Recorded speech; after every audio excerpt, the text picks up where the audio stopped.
Assalamu alaikum viewers, welcome to Linguistic Lab. My name is Farhan and today we are going to discuss the topic. And let me start today's tutorial with my brief introduction. My name is Farhan and here is my email address. You can contact me here. And I'm doing a field linguistic from University of Management and Technology. And today we will be talking about the topic, and the topic is what is semantics and what are the types of meanings. So let's start without any further delay. So let's begin with the term semantics. What is semantics? Semantic is the branch of linguistics that concerns with the study of meanings and logics. There are two main areas that semantic basically covers in linguistics. The first one is lexical semantics and the second one is logical semantics. Lexical semantics is concerned with the analysis of words, meanings, and relations between them. And on the other hand, the logical semantics it concerned with the matters such as sense and reference, suppositions and implications. So this was the brief introduction of semantics, and now we will discuss about the top types of semantics. There are three main types of semantics. The first one is denotative meanings, the second one is associative meanings, and the last one is thematic meanings. So let's begin with the denotative meanings. What are the denotative meanings means actually? This type of meanings are also known as the dictionary meanings. Yes, the denotative meaning are also considered as the dictionary meanings, the literal meanings, the logical meanings and cognitive meanings. The general meanings that everybody has the concept in their mind regarding every word is known as denotative meaning. Like dog. If we heard the word dog, then suddenly an animal will come in our mind having four legs, and that is kept for multiple purposes like for security and for safety. So all these concepts are different things.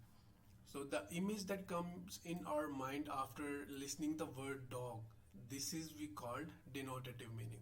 Like what is cat? Cat is an animal. This is also denotative meaning, like lion, boy, animal, husband, father, etc. Denotative meanings are the objective meanings. Yes, these are the fixed meaning that cannot be changed in according to their usage of their context. And the second type is associative meanings. The additional meanings that are associated with the words are known as associative meanings. Like simile and metaphor are used to define the associative meanings. So simile, for example, when someone says he is as busy as a bee. So in this sentence, the word he is making a clear comparison with the word bee. Like he is a person and he is busy like a bee. Bee are also considered as the very hardworking insects. So this is how we can relate a human being with an animal, with an insect. So this process is known as simile. So if by using the simile, a human being can associate the meanings of one word to some other word. Okay, and the next is metaphor. What is metaphor? A metaphor is a figure of speech that is used to make a comparison between the two things that are not like but do have something in common. Like her tears were a river flowing down her cheeks. So here the tear is we can say a drop, and the river is something very big, something very huge. But by using the term metaphor, we can make a comparison between these two things that are totally unlike, that are not similar at all. So this was all about the associative meanings. Now associative meaning has 5 further types. The first one is connotative, second one is social, third one is affective, second one is reflective, and the fourth one is collocative meanings. So the first one, let's begin with the first one, like connotative meanings. This is the communicative value and expressions of a virtue, and above its purely denotative context. They are called open-ended meanings because different meanings are associated with the particular words.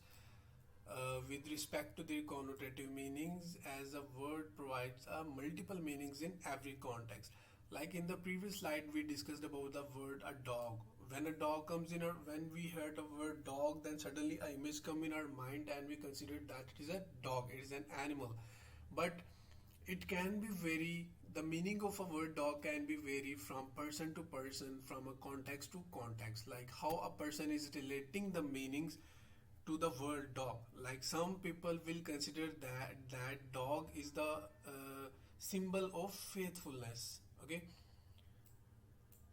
dog is the symbol of faithfulness, and some will consider that dog is best for security. Some will consider that dog is a negative perspective. Okay, like in Muslim countries, Muslim people do not like dog because their religion uh, persists them to stay away from the dogs. So dog is considered the sign of cleanse in Muslim culture, in Muslim religion. So some people consider dog is just a pet. So here the word is one, dog, and we can have multiple interpretations, multiple connotative meanings, multiple associative meanings that are associated to the single word, that are associated to an animal, dog. So this is what we can say the connotative meanings are. Connotative meanings varies from culture to culture while denotative meanings are fixed.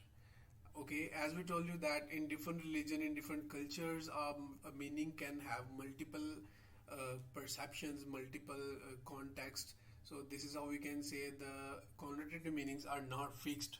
Okay, they are open-ended meaning and they can change from person to person, from culture to culture, from religion to religion. Okay, like unlike denotative meaning, connotative meanings are subjective. The denotative meanings were objective, and on the other hand, the connotative meanings are subjective. They can be changed easily. The second one is social meanings. It refers to what is communicated in a social circumstances via language.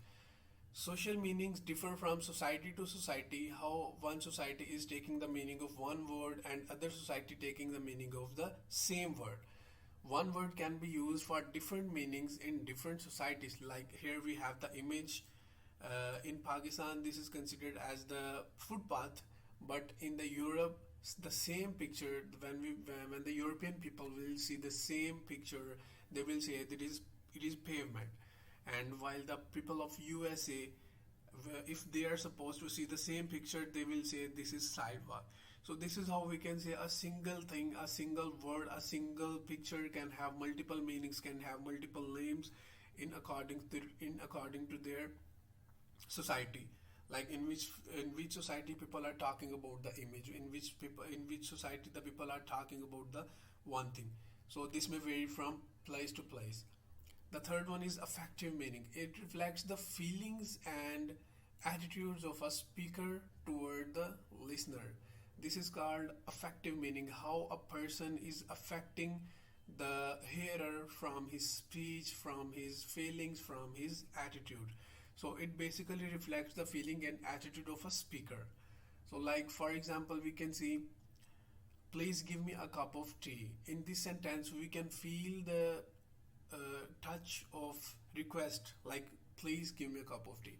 And in the second sentence, we can see like, would you please bring me a cup of tea. It is more formal than the first one. Would you please bring me a cup of tea? Okay, so now we can see in the last example, bring me a cup of tea. It is an affirmative sentence. It is a declarative sentence. Like sometimes someone is making the order, like bring me a cup of tea.